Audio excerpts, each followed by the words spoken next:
Good morning.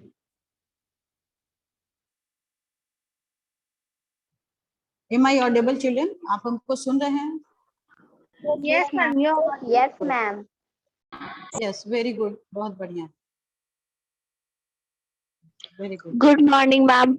Good morning, good morning, Good morning, ma'am. Good morning.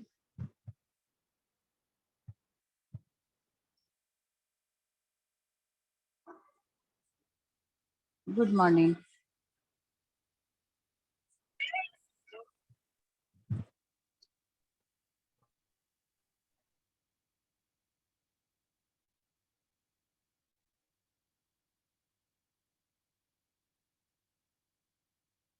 Children, board is visible?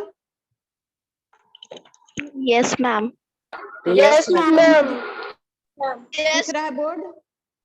Yes, ma'am. दिख Yes, रहा है। ma'am. Yes, ma'am. Very good, बहुत बढ़िया। All of you are. Good morning, good morning, Good morning, ma'am. Good morning to you all. Good morning, ma'am. Yes. Today lesson 13. Today again lesson 13. Okay. Is it clear? Yes, ma'am. Yes, ma'am. Yes, ma'am. Now.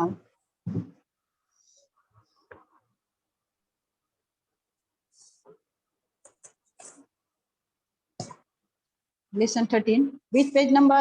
कोई बताएगा हमको? Anyone will? Ma'am, page number 102.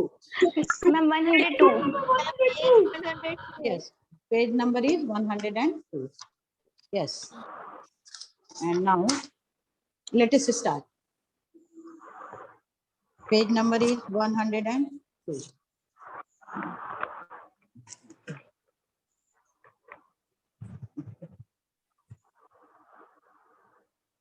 Mahavir,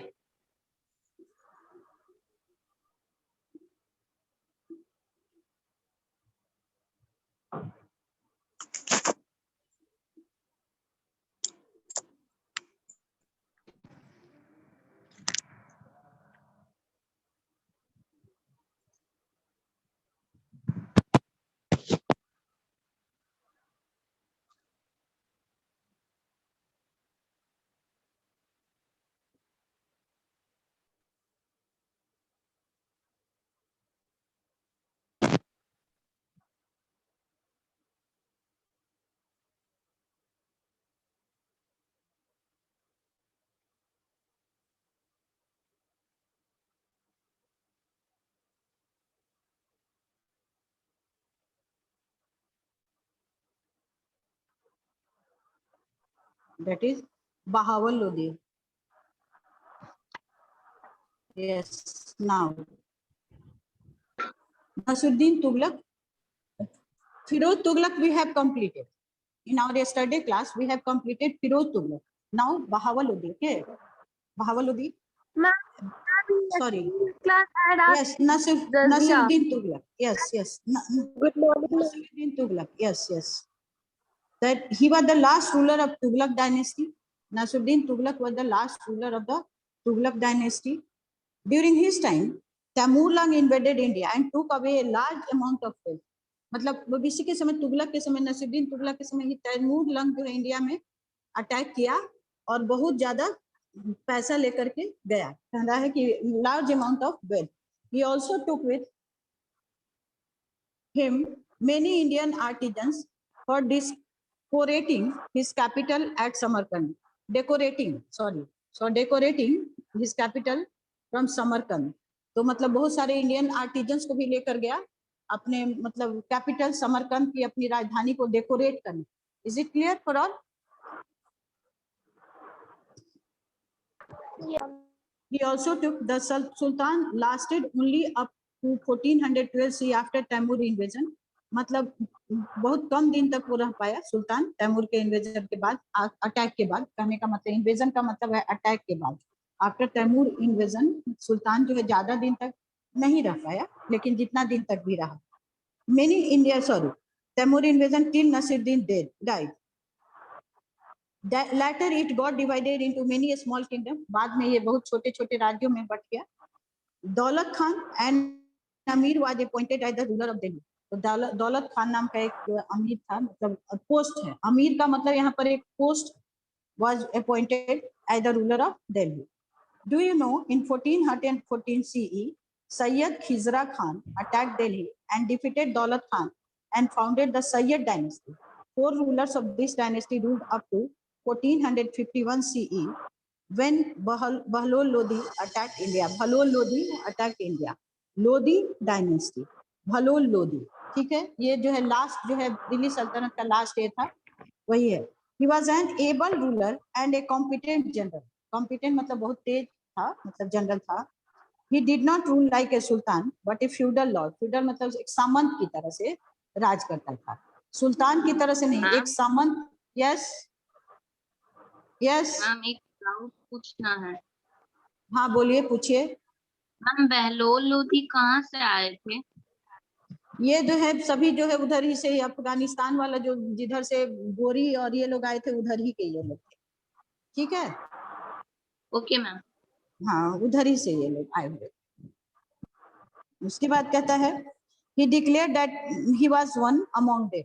मतलब एक बोला कि हम कौन हैं, तो हम जो हैं मतलब फ्यूडल लॉर्ड हैं. I am the feudal Lord, इस तरह से बोला. he never sat on the throne. और कभी भी मतलब गद्दी पर नहीं बैठा, क्योंकि अपने को फ्यूडल लॉर्ड कहता था, इसलिए कभी भी गद्दी पर नहीं बैठा. he suppressed the revolt in Doab, annexed Jaunpur and a number of other states. Suppress मतलब दबा दिया. कहाँ का रिवोल्ट? दोआब एरिया में जो रिवोल्ट था उसको दबा दिया. एंड जब जौनपुर पर एनेक्स मतलब उस पर कब्जा कर लिया. And a number of other state, और दूसरे बहुत सारे राज्यों में. He was a religious person. His rule extended from Punjab to some parts of Bihar. वो एक धार्मिक आदमी था, तो उसका रूल जो है पंजाब से लेकर कुछ बिहार के कुछ पार्ट तक फैल गया था.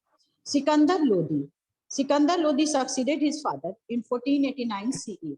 सिकंदर लोधी जो है अपने फादर को सक्सीड किया किस ईयर में? 1489 CE में.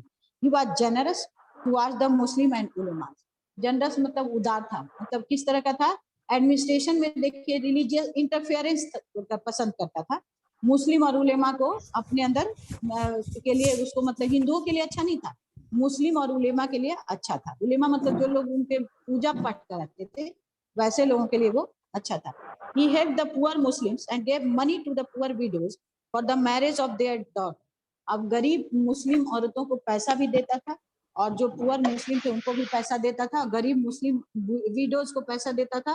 किस लिए देता था? कि तुम लोग अपनी बेटी का शादी करा दो. रविशंकर और निशा कुमारी, यशस्वी राज और अपराजिता, अपने वीडियो को ऑन करिए, म्यूट करके नहीं रखते. Please on your video. I request these students. Sikandar Lodi religious policy towards the Hindus was very harassed. 103 को देखिए. Sikandar Lodi religious policy towards the Hindus was very harsh and intolerant. Harsh मतलब खराब और बर्दाश्त के बाहर का था. समझ में आ गया? And intolerant मतलब बिल्कुल ही बर्दाश्त के बाहर का था.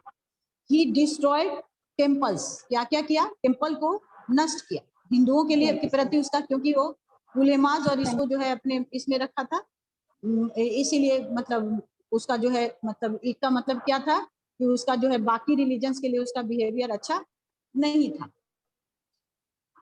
He destroyed temples and constructed mosques in their, मतलब टेम्पल को तोड़ करके उसके जगह पर मॉस्क को बनाया. He reimposed jizya on the Hindu. हिंदुओं पर जजिया टैक्स को फिर से लगा दिया. He founded the new city of Agra in 1506 CE and made it his capital and shifted the center of power from Delhi to Agra. मतलब सिकंदर लोदी ने एक नया सिटी बसाया आगरा, और उसमें वहां 1506 CE एंड उसको अपना दिल्ली के बदले में आगरा को अपना कैपिटल सिटी बना लिया. एंड पावर जो है दिल्ली से आगरा की तरफ चला गया. मतलब अब तक दिल्ली जो है कैपिटल सिटी था, अब क्या हो गया? आगरा हो गया. And now children, one thing जो हम आप लोगों को बोलने जा रहे हैं, कल के क्लास में किसी ने मुझसे पूछा था jizya tax. What is the jizya tax? बोले कि फिर से बता दी. तो जजिया टैक्स वाज एक काइंड ऑफ टैक्स जो लगाते थे लोग, हिंदुओं पर लगाते थे. समझ में आ गया? जो मुस्लिम रूलर थे वो हिंदुओं पर लगाते थे, और वो टैक्स जो है मतलब मुस्लिम्स को नहीं देना पड़ता था, सिर्फ हिंदुओं को देना पड़ता था। That is the jizya tax. अब क्लियर हुआ सबको? कल किसी ने पूछा था मुझसे कि मैम एक बार जजिया टैक्स और बता दीजिए। किसने पूछा था?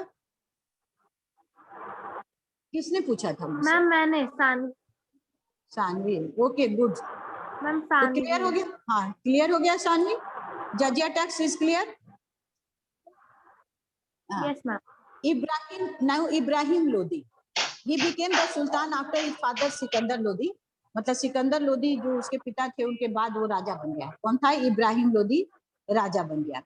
He was an intelligent, able and brave ruler। मतलब इंटेलिजेंट था, एबल था और ब्रेव भी था, चालाक भी था, बहादुर भी था। But had to face many rebellions। अब उसको कहता है लेकिन उसको बहुत सारा विद्रोह फेस करना था। He failed to subdue Rana Sanga of Mewar.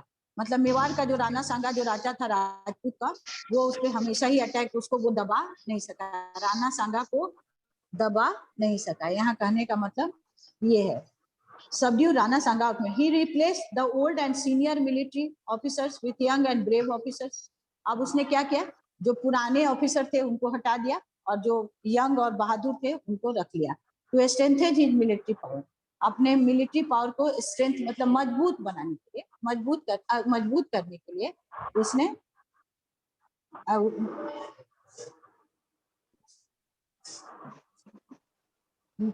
this displaced many of the old nobles। इससे क्या हुआ कि बहुत सारे जो पुराने जो नोबल्स थे उनको हटना पड़ा। Daulat Khan the governor of Punjab rebelled and invited Babur. तब अब जो दौलत खान जो था पुराना नवाब जो बंगाल का था, पंजाब का था सॉरी, उसने विद्रोह कर दिया और किसको बुला लिया? बाबर को। अभी देखिए एक नया को बुला लिया, the ruler of Kabul. Babur कहाँ का राजा था? काबुल का राजा था। ठीक है। तो अटैक इंडिया, इसलिए कि इंडिया पर आकर अटैक करो। क्यों अटैक करने के लिए बुला लिया? क्योंकि वो नाराज था इब्राहिम लोदी पर, क्योंकि उसने उसको हटा करके, वो बूढ़ा हो चुका था, उसके जगह पर उसने दूसरे को कर दिया था। To attack India, Babur invaded India and made Ibrahim Lodi in the battle of Panipat in 1526। अब कहता है बाबर ने इंडिया पर अटैक किया और इब्राहिम लोदी से कहाँ पे लड़ा? पानीपत की लड़ाई हुई। इब्राहिम लोदी के साथ उसकी कहाँ की लड़ाई हुई? पानीपत की लड़ाई हुई इन द बैटल इन 1500। देखिए बहुत इंपॉर्टेंट वार है, क्योंकि उसके बाद मुगल यहाँ पर आ गए, जो आप लोग सुने हो ना, औरंगजेब, बाबर, अकबर, ये लोग आ गए यहाँ पर, हुमायूं, ये लोग आ गए। अब इसके बाद नेक्स्ट के बाद वाले चैप्टर में आप लोग इसको पढ़िएगा। Who killed Babur defeated Ibrahim Lodi, who was killed in this battle। अब इब्राहिम लोदी को बाबर ने हरा दिया और इब्राहिम लोदी इस लड़ाई में क्या हुआ? मारा गया। This marked the end of Delhi Sultanate and the beginning of Mughal rule in India। अब देखिए यहाँ पे आपको दे भी रहा था, This marked the end of Delhi Sultanate and the beginning of Mughal rule in India। अब ये इससे क्या हुआ कि दिल्ली सल्तनत का इंडिया में खत्म हो गया और अब क्या हुआ? मुगल रूल शुरू हो गया। अब फिर से एक बार दिल्ली सल्तनत समझ लीजिए। दिल्ली सल्तनत को किसने एस्टेब्लिश किया था? बताइए, कोई बच्चा हमको बताएगा? Qutbuddin Aibak. Who was Qutbuddin Aibak? Qutbuddin Aibak. Muhammad Ghori. Muhammad Ghori। How has Kutubuddin Aibak declared himself as the Sultan of the Delhi? बताइए। मैम मोहम्मद गौरी का वो स्लेव था और मोहम्मद गौरी का कोई पुत्र नहीं था, जिसके कारण उसका जनरल और उसका स्लेव को कुतुबुद्दीन ऐबक जो थे उनको राजा बनाया गया और उन्होंने स्लेव डायनेस्टी बनाई। राजा ने यहाँ पर उसको अपना रख के गया, ट्रस्टी बना कर गया। लेकिन but when a Khokhar soldier killed Mohammad Ghori while he was attending a parade, तो then the Qutbuddin Aibak in India declared himself free and established slave dynasty in India. ठीक है। Yes, और उसके बाद जो है many rulers rule here from, उसी चैन में से बहुत सारे रूलर ने यहाँ पे रूल किया। The last was the Ibrahim Lodi. The Ibrahim Lodi was ultimately defeated by Babur in the first battle of Panipat in 1526 CE, and Babur defeated Ibrahim Lodi and killed him also. And Babur established क्या? Mughal rule in India. Yes, this marked the end of the Delhi Sultanate and the beginning of the Mughal rule in India. ये हो गया, दिया। This is the, yes, this is the complete event, this was the complete event. अब हम लोग दिल्ली सल्तनत में क्या क्या हुआ उसके बारे में हम लोग पढ़ेंगे। We will study about the things which were happen governance during the sultanate period. अब कहता है सल्तनत पीरियड के समय गवर्नेंस कैसा था। अब कोई बच्चा हमको बताएगा बिना पढ़े हुए कि गवर्नेंस का मतलब होता है राज का, तो कैसा था, कोई बच्चा हमको बताएगा, जो समझे उससे बताऊं, तो कोई भी लैंग्वेज में, लेकिन ठीक ठाक बोले। और एक बार में एक ही बच्चा बोलेगा, 10 बच्चा नहीं बोलेगा। मैम दिल्ली सल्तनत का गवर्नेंस, मैम हाँ हाँ बोलिए। मैम मैम, दिल्ली सल्तनत में गवर्नेंस जो था वो कोई भी क्योंकि उस समय मुस्लिम रूलर्स का राज चल रहा था, जिस कारण मुस्लिम्स के ऊपर काफी सारी छूट दी गई थी, बट हिंदूज और बाकी रिलीजन्स पे टैक्सेस लगाए गए थे और ना ही उन्हें ज्यादा छूट दी गई थी, जिसके साथ और कई सारे रूलर बहुत न्याय प्रिय भी हुआ करते थे। ठीक है, थोड़ा ठीक बोले हो, थोड़ा ठीक बोले हो मैम, पूरा। हाँ can यस, I- और कौन, यस बोलिए। मैम, एक मैम, the बच्चा king बोलो was ना। all, हाँ बोलिए मैम, बोलिए the बोलिए। king was all, the king was all पढ़ कर नहीं powerful. बोलिए, पढ़ के नहीं बोलिए, पढ़ के हमको नहीं सुनना है, मैम, हमको मैं पढ़ के कर नहीं बोल सुनना। रही हूँ, हाँ, it is in your own language. चलिए बोलिए। मैं पढ़ के नहीं बोल रही हूँ। हाँ ओके बोलिए। The king was all powerful. He don't give priority to Hindus. The Hindus were having a lot of problems. Some of the farmers also have problems. Either they are Hindu or Muslims. But Muslim farmers have to give less tax than the Hindu farmers. And Hindu people have to give a tax known as jizya. And the king some of the rulers give priority to ulemas, and some of them not give priority to ulemas. Okay.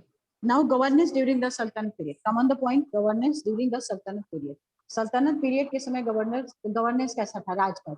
अभी जो जिन बच्चों ने they have the students who have given answer, ठीक है, मतलब समझे हैं आप लोग, समझे हैं इस चीज को।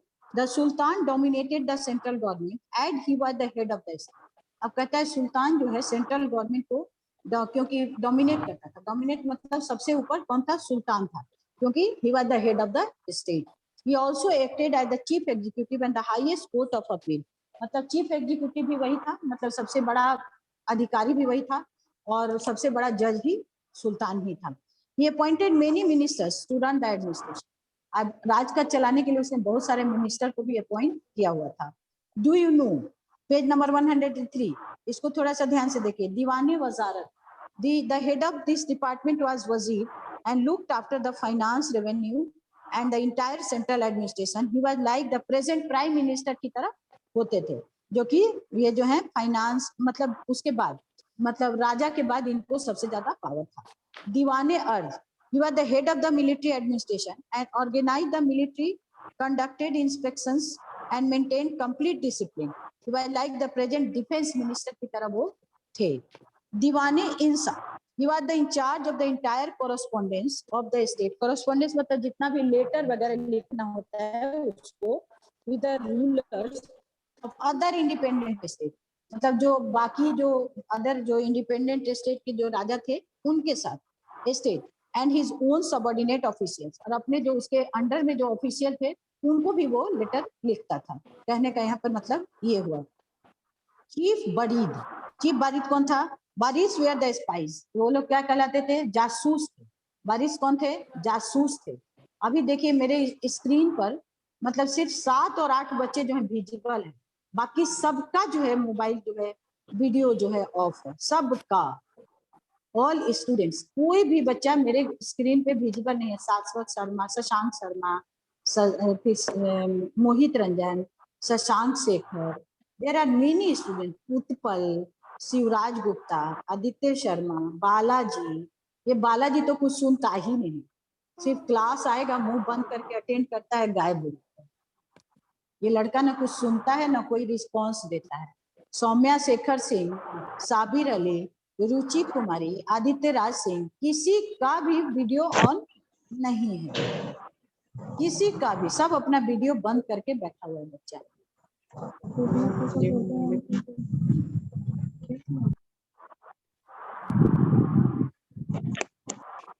मोस्ट ऑफ यू का वीडियो जो है बंद है, किसी का भी चेहरा दिखता ही नहीं है कि whether the student is doing the class और नॉट।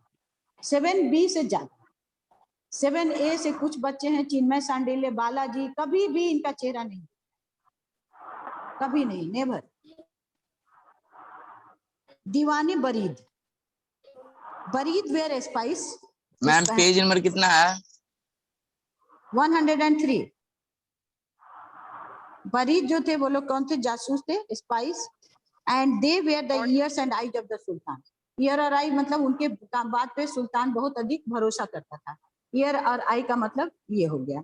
ये काजी उल क्या है? किसी को कोई क्वेश्चन है? Anyone has query? Yes ma'am chief barid Muslim थे। कौन? चीफ बरीद ना? हाँ, ये तो मुस्लिम नेम ही है, उस समय मुस्लिम ही लोग होते होंगे,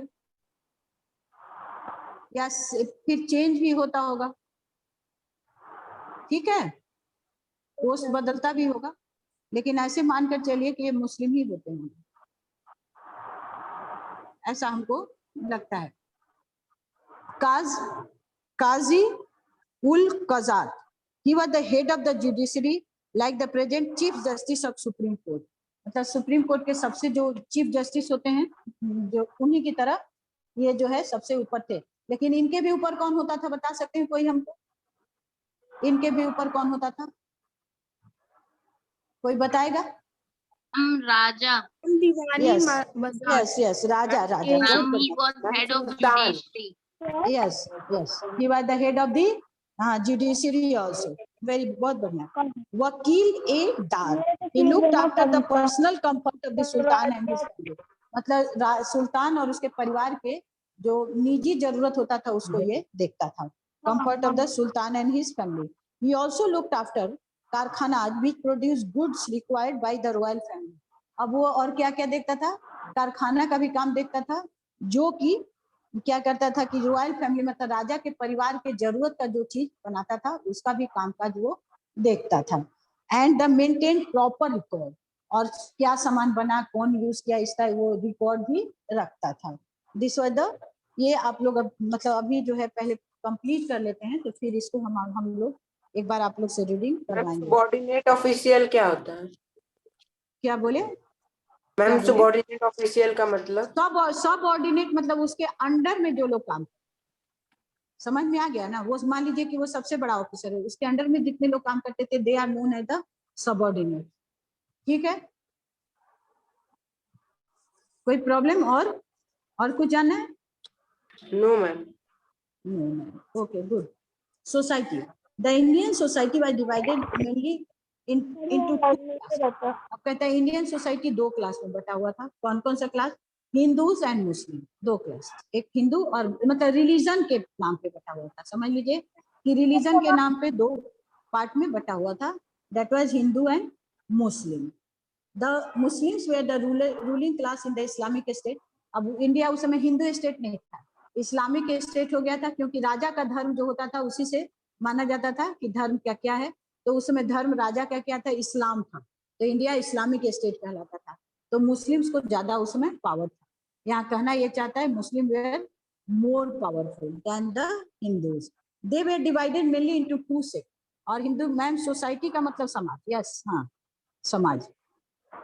तो there were divided mainly into two sect. तो ये लोग दो भाग में बटे हुए थे। कौन कौन थे? शिया और सुन्नी। सुन्नी है, शिया। ये आप लोग तो स्टॉन्च सुन्नी मुस्लिम ये सब पढ़े अभी आप लोग, तो समझ में आ रहा होगा। दो तरह के थे, शिया और सुन्नी। The Muslim enjoyed a higher economic status. अब मुस्लिम लोग का क्या कहता है कि उनका जो है बहुत ऊंचा स्थान था समाज में, पैसा उनके पास बहुत था। During the sultanate period slave system was very popular. Slave मतलब दास बनाना। लोग अपने सेवा के लिए लोगों की खरीद बिक्री करते थे। वैसे लोग जो गरीब होते थे, अनाथ होते थे, उन लोग को खरीद कर अपने यहाँ रख लेते थे। और उनको उनसे खूब ढेर सारा काम कराते थे, पिटाई भी करते थे, मन करता था तो खाना दिए, नहीं मन किया तो खाना भी नहीं दिए। इस तरह का उन लोग के साथ, स्लेव के साथ किया जाता था। The condition of women was not good, ladies का भी कंडीशन बहुत अच्छा नहीं था। Many Muslims kept more than one wife, अब कहता है ज्यादातर जो मुस्लिम लोग थे उनको एक से ज्यादा पत्नियां थी। A Muslim widow could remarry, whereas in the Hindu society remarriage was not allowed।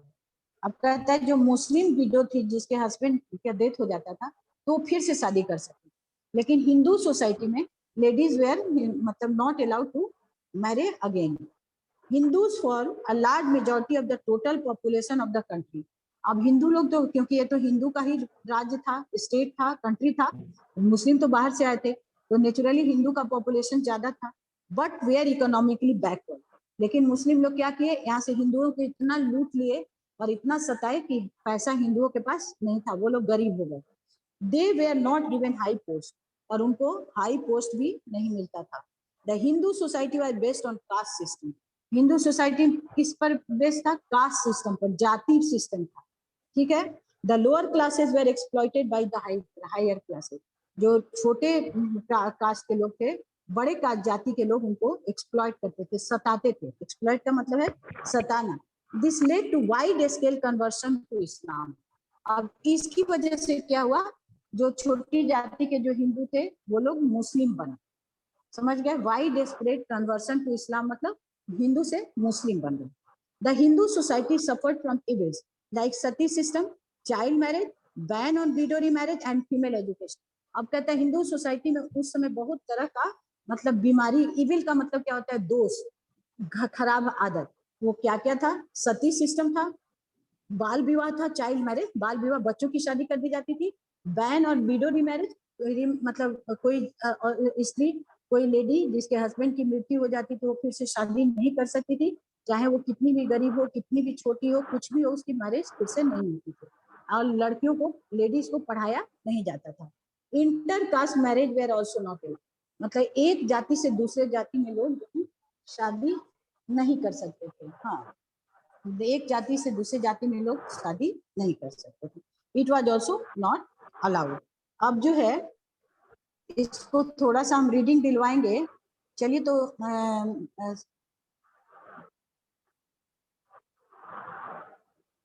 Do you no पढ़ा दिए पेज नंबर 104 का। In West Bengal there was a district known as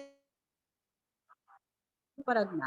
There are 24 Paragnas in this district। A Paragna is compared of 84 or 100 villages। इसमें क्या पढ़ाना था शशांक शेखर, बताओगे? शशांक शेखर, शशांक शेखर को बहुत ज्यादा चैटिंग करने की आदत पढ़ा दीजिए। पेज नंबर 104, इसमें क्या पढ़ाना था?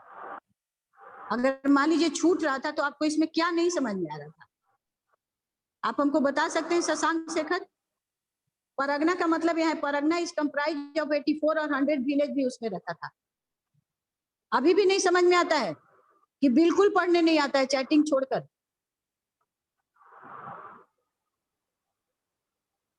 सबसे ज्यादा तुम चैटिंग करते हो क्लास में। परगना का मतलब इतना क्लियर इसमें दिया हुआ है, ए परगना इज कंप्राइज ऑफ 84 और 100 विलेज। उसमें 84 और 100 विलेज मिलाकर होता था।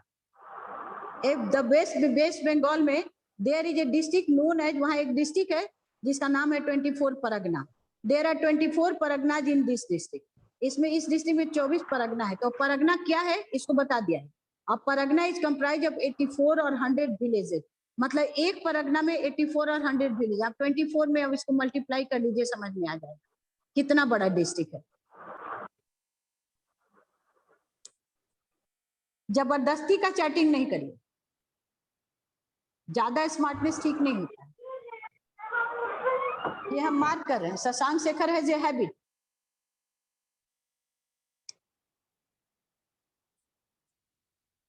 पढ़ना बिल्कुल नहीं और सिर्फ क्वेश्चन पूछने लगना। बीच बीच में डोंट डिस्टर्ब मी, क्वेश्चन पूछिए।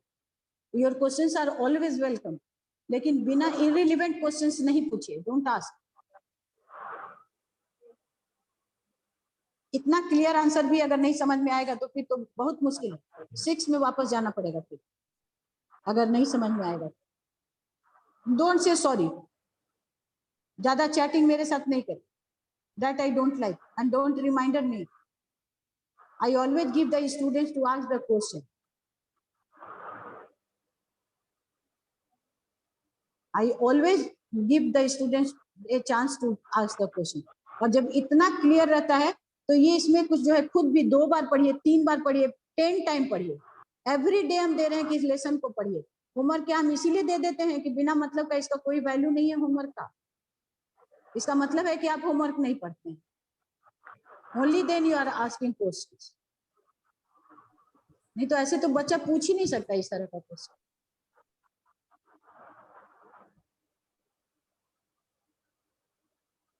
नाउ एनीवे कोई बात नहीं।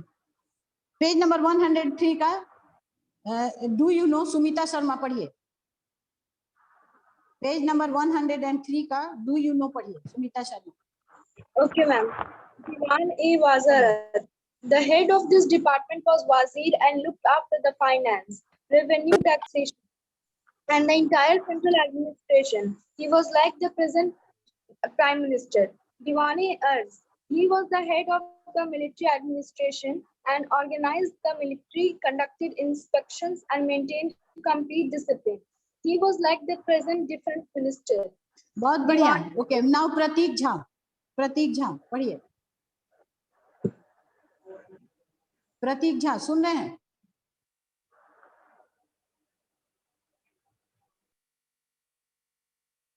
प्रतीक झा,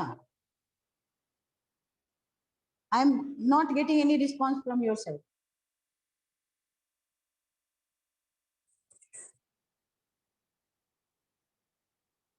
विवेक वर्मा। Yes, ma'am. हाँ चलिए पढ़िए। Yes, sir. Diwan Al-Insha, he was in charge of the inter-correspondence of the state with the ruler of other independent states and his own subordinate officials. He is buried Ma'am, where the child. हाँ yes प्रतीक। Ma'am उस समय चलो। सुन भी नहीं रहा था। अच्छा ठीक है, इसके बाद पढ़िएगा, वेट करिए। चिप बारी पढ़ो पढ़ो।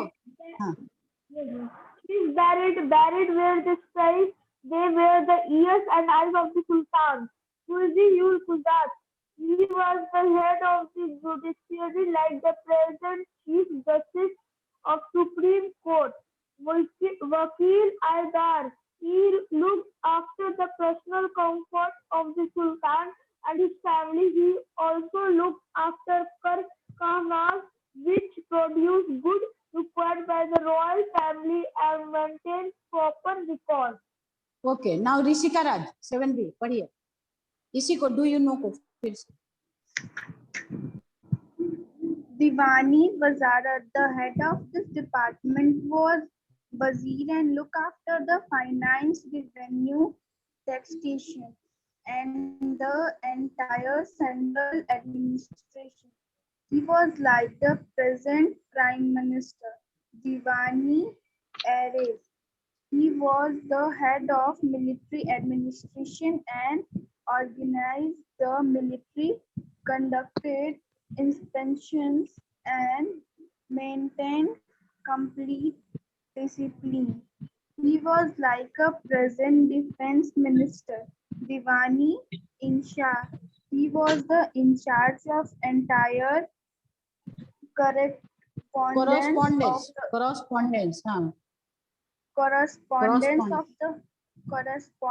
of the state with the ruler of other interdependent states and his own subordinate officials. Okay okay okay हो गया आपका, हो गया। नाउ ज्ञान प्रकाश। ज्ञान प्रकाश सुन रहे हैं आप? ज्ञान प्रकाश, ज्ञान प्रकाश नो।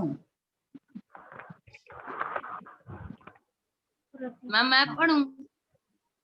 पढ़िए।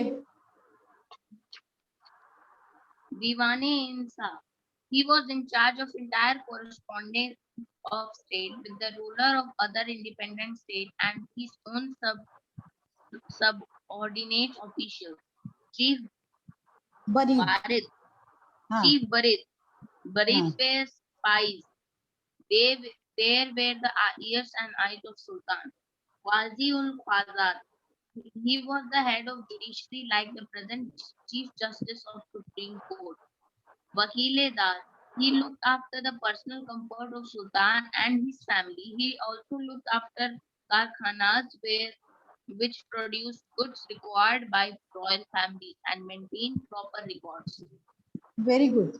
Tomorrow, in our tomorrow class, we will complete the chapter, and I hope, and then I will take a small test. कम से कम 20 क्वेश्चंस हम लोग इसमें करेंगे कल के क्लास में. किसी को और कुछ पूछना है?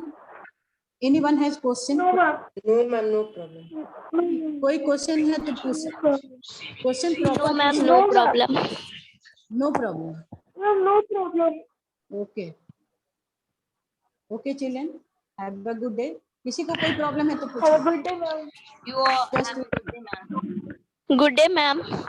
Good day. Have a good day, ma'am. Good day. Good day to you.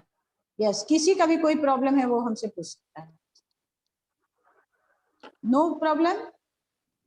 Okay. No, ma'am. No.